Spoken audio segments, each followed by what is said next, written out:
Buongiorno, le principali notizie. Si allarga l'inchiesta sugli appalti pilotati in sanità, 2 nuovi indagati, una talpa nei carabinieri rivelò a Totò Cuffaro di indagini in corso, interessi anche per la realizzazione del ponte sullo Stretto. A Catania nel processo Mercurio col rito abbreviato il pubblico ministero ha chiesto 185 anni di reclusione in totale per i 17 imputati nell'inchiesta su mafia e politica. A Capizzi il giovane accusato di aver ucciso il 16enne Giuseppe Di Dio resta in carcere davanti ai giudici, ha scelto il silenzio, solo una dichiarazione per scagionare il fratello e il padre. A Catania per lo stupro di gruppo la Villa Bellini, chiesti 9 anni per i 3 giovani egiziani che hanno concorso alla violenza della minorenne. Persino un topo nei locali di un ristorante via Sant'Euplio a Catania, blatte e sporcizie ovunque, disposta alla chiusura immediata. Palasport di Trapani, il sindaco annuncia l'avvio del procedimento di risoluzione, decadenza e revoca della convenzione trentennale alla Shark. La società di Valerio Antonini riminaccia di portare fuori la squadra dalla città. Calcio, il Catania punta all'Altamura, Toscano costretto a cambi in difesa dopo la mano pesante del giudice sportivo, Pieraccini e Quaini, le alternative a Ierardi, squalificato.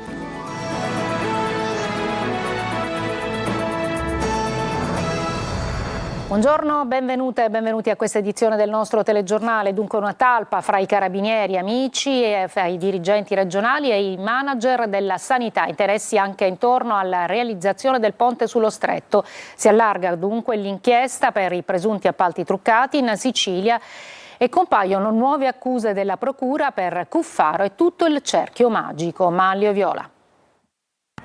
Compaiono anche interessi legati alle opere propedeutiche al ponte sullo Stretto nei discorsi intercettati dai carabinieri del ROS nell'ambito dell'inchiesta della Procura di Palermo su presunti appalti truccati in Sicilia, per i quali ha chiesto al GIP 18 provvedimenti di arresti domiciliari nei confronti dell'ex governatore Totò Cuffaro, del deputato nazionale Saverio Romano, del capogruppo della DC all'Ars Carmelo Pace, che nel frattempo si è autosospeso dalla Commissione regionale antimafia, e di collaboratori di politici, imprenditori, manager della sanità e funzionari pubblici.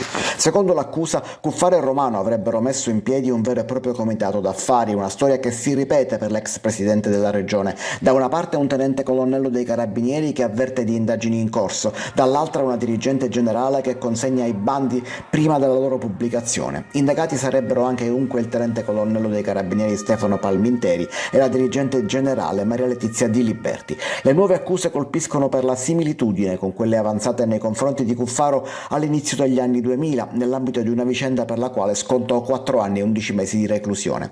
Da Roma intanto tuona contro un'indagine che definisce un orrore giuridico il coordinatore politico di Noi Moderati, l'avvocato Saverio Romano, per il quale inquieta che fra i PM ci sia il nome di Giulia Falchi, magistrato che considera la politica il nemico.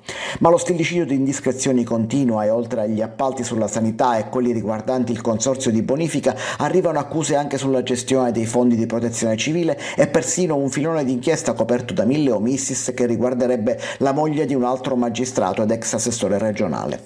Intanto fra l'11 e il 14 novembre tutti gli indagati compariranno davanti al GIP. L'ultimo giorno, il 14, toccherà a Cuffaro, Romano, Pace, Vito Raso e Antonio Abbonato. Negli stessi giorni, 13 e 14 novembre, i deputati di opposizione andranno in ritiro alla ricerca di una strategia per far cadere il governo e andare ad elezioni anticipate. Strategia per la quale mancano a PD, 5 Stelle e Controcorrente, comunque li si conti, almeno 13 voti su 36.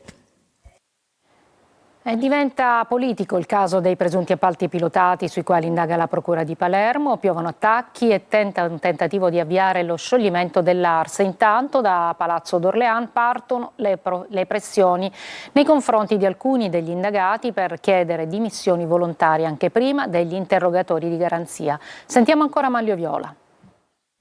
Una raccolta firme per promuovere l'autoscioglimento dell'Assemblea regionale siciliana. L'idea è del Movimento 5 Stelle, che ha avviato una verifica con gli altri deputati regionali per comprendere se l'iniziativa ha una qualche possibilità di successo. Si punta ad elezioni anticipate dopo che nella giornata di ieri è esplosa la vicenda dei presunti appalti truccati in sanità, e non soltanto, che ha portato alla richiesta di arresti domiciliari per 18 persone, fra cui Totò Cuffaro, segretario nazionale della DC, Saverio Romano, Carmelo Pace, collaboratori, manager di aziende sanitarie sanitarie e presidenti di consorzi pubblici.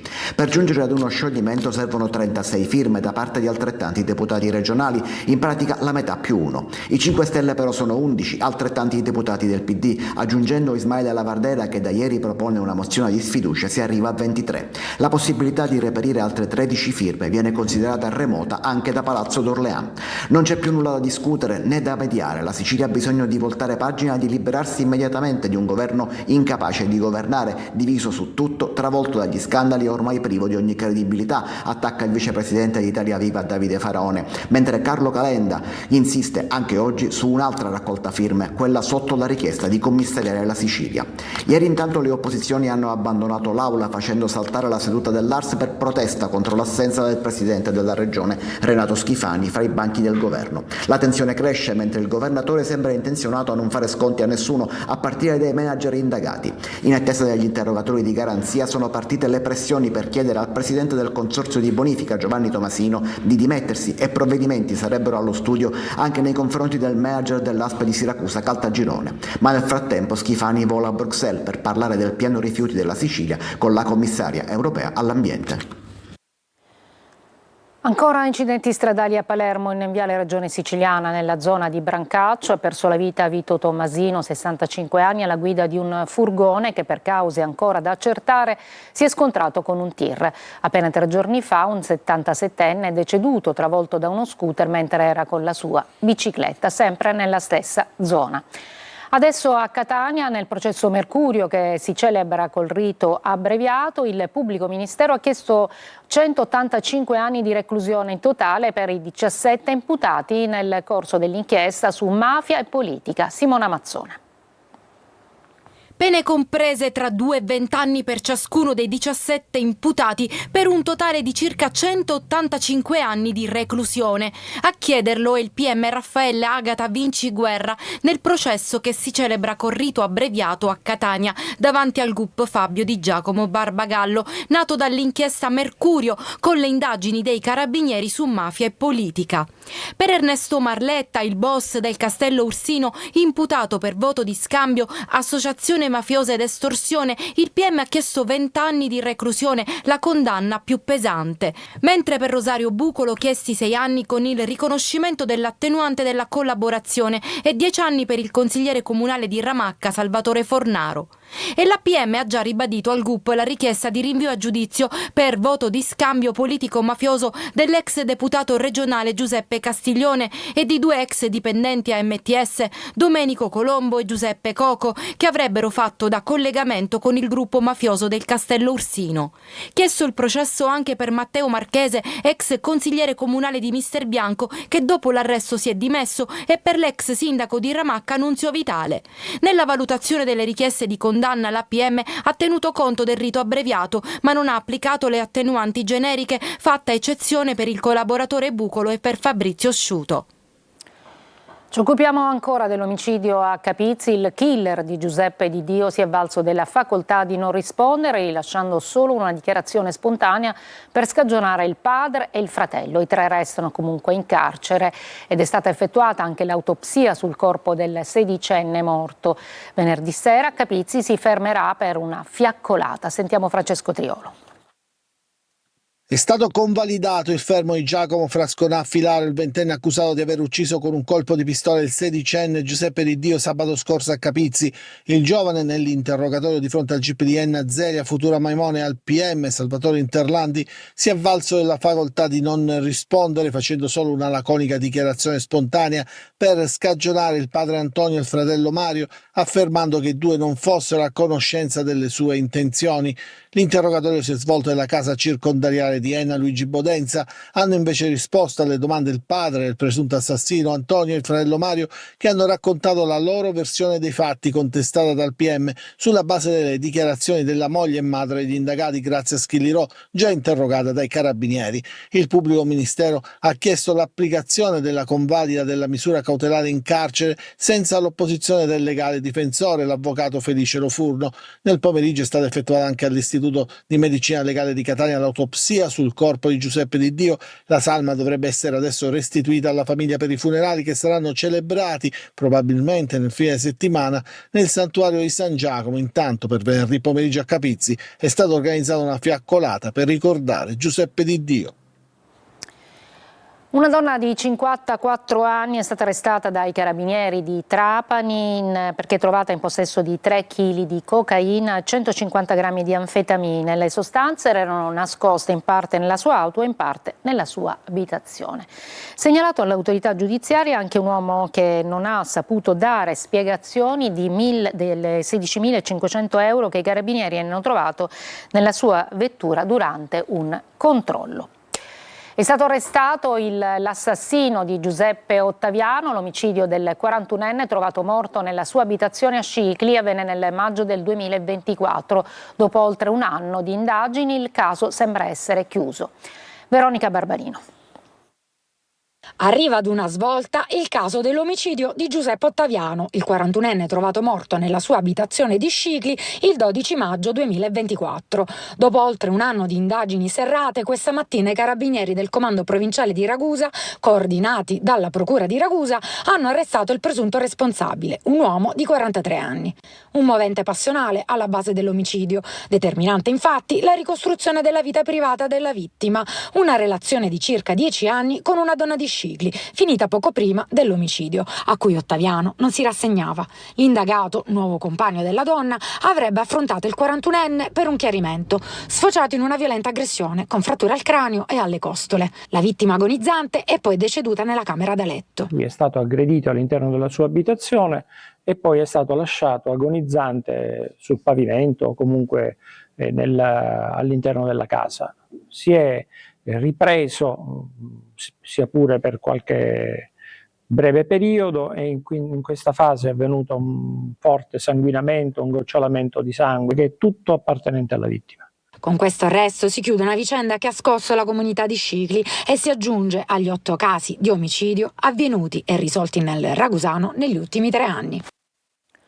Stupro di gruppo alla Villa Bellini di Catania. Il pubblico ministero Anna Tranchillo ha chiesto 9 anni di reclusione per 3 ragazzi egiziani, oltre 5 anni per un altro indagato. I 4 imputati hanno concorso alla violenza su una tredicenne avvenuta nel gennaio del 2023. Emanuela Corsi.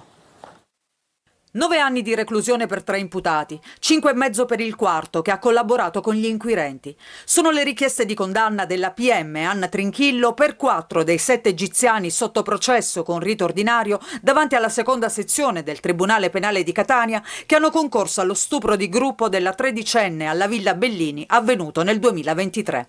I 4 imputati, tutti maggiorenni, sono accusati anche di violenza privata nei confronti dell'allora fidanzatino della vittima, che secondo la ricostruzione fu bloccato e costretto a guardare la violenza sessuale. È stata indubbiamente severa, anche perché se saranno ritenuti responsabili del reato contestato di aver fatto parte del branco a danno della fidanzatina del mio assistito e del mio assistito stesso, andrà accaduta su dei soggetti che neanche probabilmente comprenderanno la portata, visto che provengono da paesi in cui già la vita di un uomo ha poco valore, e immaginiamoci il consenso di una donna. Nel frattempo sono già state confermate in appello le condanne a 12 anni e 8 mesi, a 7 anni e 4 mesi per i 2 egiziani, uno maggiorenne e un altro minorenne, che avrebbero materialmente commesso la violenza sessuale. Condannato sempre non in via definitiva anche un terzo minorenne appartenente al branco. I 3 sono stati processati con rito abbreviato. La violenza di gruppo avvenne nei bagni della villa comunale del capoluogo etneo il 30 gennaio 2023. La notizia, appresa all'inizio dei festeggiamenti a Gatini, sconvolse l'intera città. Ci occupiamo di vertenze di lavoro perché a Catania c'è stato l'ennesimo sit-in dei lavoratori dell'Oda da mesi senza stipendi, mesi che sono arrivati già a 8. Intanto l'Oda ha affittato al consorzio Sisifo il ramo sanitario dell'azienda, ma non si hanno notizie sull'entrata in vigore della nuova gestione. Sentiamo Eva Spampinato. Loro sono gli invisibili dell'assistenza e oggi sono tornati in strada per chiedere ciò che spetta loro di diritto, il salario. Salario che non viene pagato da 8 mesi ai lavoratori dell'Oda. Le speranze che potevano essere alimentate dalle promesse fatte dalla fondazione legata alla Curia catanese, quando ancora gli stipendi non pagati erano 3, 4, 5 mensilità, sono morte di fronte ad un muro di silenzi, paure e paradossi. Non abbiamo nessuna notizia. Se pagherà qualche stipendio, non lo pagherà. Sì, perché chi continua ad appendere gli striscioni come questi davanti alla sede amministrativa dell'Oda è consapevole di vivere un incubo e di subire, oltre al danno, anche la beffa. L'ASP di Catania versa regolarmente i fondi all'Oda, ma gli stipendi non arrivano. Il trimestre è già stato liquidato all'Oda come a tutte le altre enti e associazioni nel catanese da parte dell'Oda. L'Oda è stata pagata dall'ASP, ma l'Oda non ha pagato i lavoratori. L'Oda continua a non pagare i lavoratori. E nessuno spiega perché. Intanto gli operatori sono rimasti 300, circa 150 hanno dovuto licenziarsi per sopravvivere. Non ho deciso di andarmene, sono stato costretto. Tu cosa temi? Che loro pensino che non ho più bisogno di quei soldi visto che me ne sono andato. E non te li daranno. E non me li daranno. Però ti spettano. Eh sì.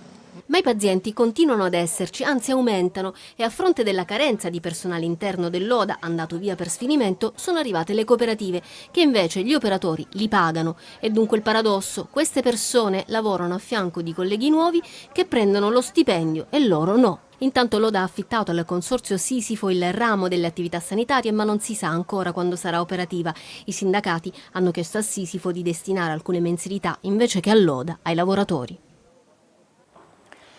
Anche un topo nei locali di un ristorante in via Sant'Euplio a Catania, in un noto fast food della provincia, invece blatte e sporcizie ovunque. È il bilancio dei controlli degli uomini della task force coordinati dalla Polizia di Catania che hanno fatto scattare multe per oltre 40.000 euro. Desiree Ferlito. Anche un topo morto accanto al deposito di alimenti freschi, oltre che blatte, sporcizia e gravissime carenze igienico-sanitarie. A scoprire l'indecoroso stato degli ambienti di un ristorante in via Sant'Euplio sono stati gli uomini della task force coordinata dalla Polizia di Catania, che hanno fatto scattare multe per oltre 40.000 euro. Nel corso dell'operazione sequestrati e distrutti 4 kg di salumi e formaggi scaduti e 50 kg di alimenti di origine animale e vegetale senza tracciabilità. Per l'attività commerciale è stata disposta la chiusura immediata. Inoltre nel menù non erano indicati i prodotti freschi e quelli congelati. Il titolare è stato denunciato per frode in commercio. I controlli hanno riguardato anche un noto fast food della provincia, disponendo subito la chiusura per le accertate gravi carenze igienico-sanitarie, determinate dalla presenza di blatte ed infestanti vari in tutti i locali. Ci fermiamo, una breve pausa, poi andremo a Trapani per una querelle sorta sull'assegnazione del Palasport.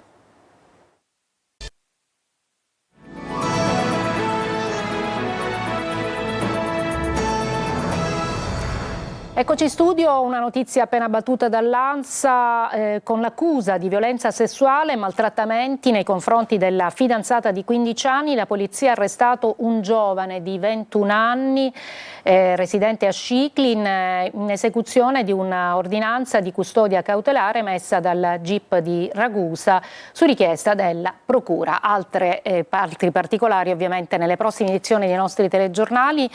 Intanto andiamo avanti con il nostro telegiornale, ci occupiamo del Palasport di Trapani. Il sindaco annuncia ufficialmente l'avvio del procedimento di risoluzione, decadenza e revoca della convenzione trentennale per appunto il Pala Aidone. Il presidente Antonini annuncia che porterà via dalla città la squadra e intanto si apre anche il fronte stadio. Il libero consorzio chiede 111.000 euro appunto di bollette non pagate appunto da Antonini. Sentiamo il servizio di Laura Spanò.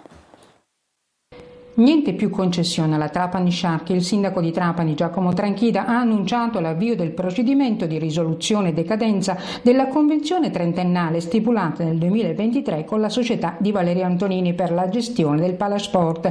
Alla società sono stati dati 30 giorni di tempo per presentare controdeduzioni, documentazione mancante e rendicontazione di spesa. La richiesta di documenti e fatture non è una persecuzione amministrativa ma un atto dovuto. Chi ottiene un impianto pubblico deve rendicontare scontare le spese, ha detto il sindaco. Esistono verifiche poi per le bollette non pagate di luce e acqua. Non si è fatta attendere la risposta del presidente Antonini, che dice di andare via da Trapani, minacciando di portare via, oltre alla squadra, anche ciò che aveva realizzato nell'impianto: parquet, LED, panchine, poltrone. Via social ha annunciato che dal 15 dicembre la Sciarche non giocherà più a Trapani, parlando di 3 opzioni in Sicilia, e già molti degli oltre 3.200 abbonati si apprestano a chiedere il rimborso delle gare di casa non godute. Come se non bastasse, si è aperto anche il fronte calcio per lo stadio provinciale. Il libero consorzio ha trasmesso alla società un conteggio di bollette arretrate per circa 111.000 euro per luce, acqua e servizi connessi. Il presidente Salvatore Quinci ha dato mandato ai legali di promuovere azione giudiziaria o stragiudiziaria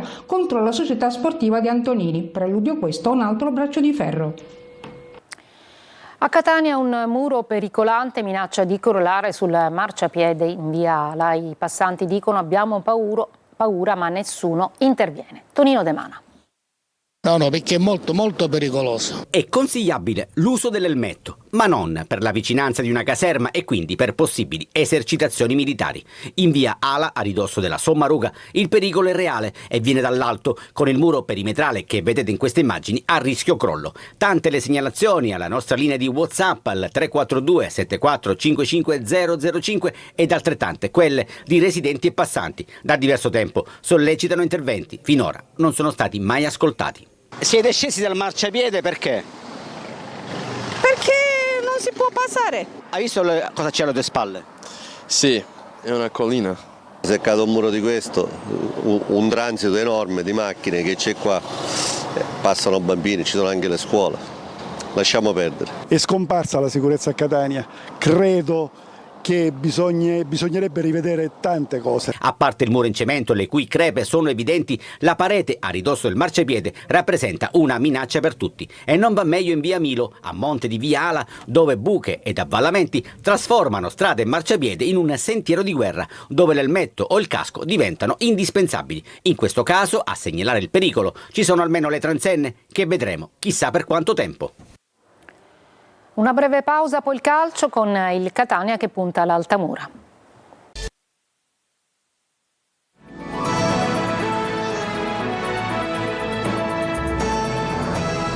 Eccoci il calcio. Tra la squalifica di Gherardi e l'infortunio di Aloi che dovrà operarsi, Toscano deve necessariamente cambiare qualcosa in vista della partita di domenica contro l'Altamura. Sentiamo Francesco Triolo. La squalifica di Mario Gherardi era attesa, scontata per la partita contro il team Altamura, ma nessuno nel Catania si sarebbe mai aspettato una batosta così pesante da parte del giudice sportivo. 4 giornate sono tante, secondo il club, che è pronto a presentare ricorso la prossima settimana. Il difensore al termine della gara, accompagnato da un dirigente, ha parlato con l'arbitro, ha chiesto scuse e quel pentimento segnalato anche dal giudice sportivo potrebbe diventare materiale da sottolineare al momento del ricorso. Toscano da ieri sa che comunque deve cambiare qualcosa in difesa per la gara di domenica. La speranza, l'auspicio è quello che possa essere recuperato Pieraccini, il difensore uscito a Caserta per un acciacco alla ripresa della preparazione, sceso in campo per un lavoro di scarico o differenziato, ma era comunque sul rettangolo di gioco. Il rientro tra i titolari del difensore sembra quindi possibile in vista del confronto di domenica. Dopo la squalifica di Gherardi, l'altra brutta notizia è l'infortunio di Salvatore Aloi. Il centrocampista si è fermato per un trauma distorsivo contusivo riportato giovedì scorso alla vigilia della trasferta di Caserta e dovrà essere sottoposto ad un intervento chirurgico al ginocchio sinistro. Per lui quindi si prospetta un lungo stop e, come già annunciato, la società potrebbe aggregare al gruppo in pianta stabile il 21enne Arjan Khilafi, centrocampista macedone prelevato dalla Sampdoria nella scorsa sessione estiva di mercato. È tutto per questa edizione del mattino, la prossima alle 14. Grazie per l'ascolto e buona giornata.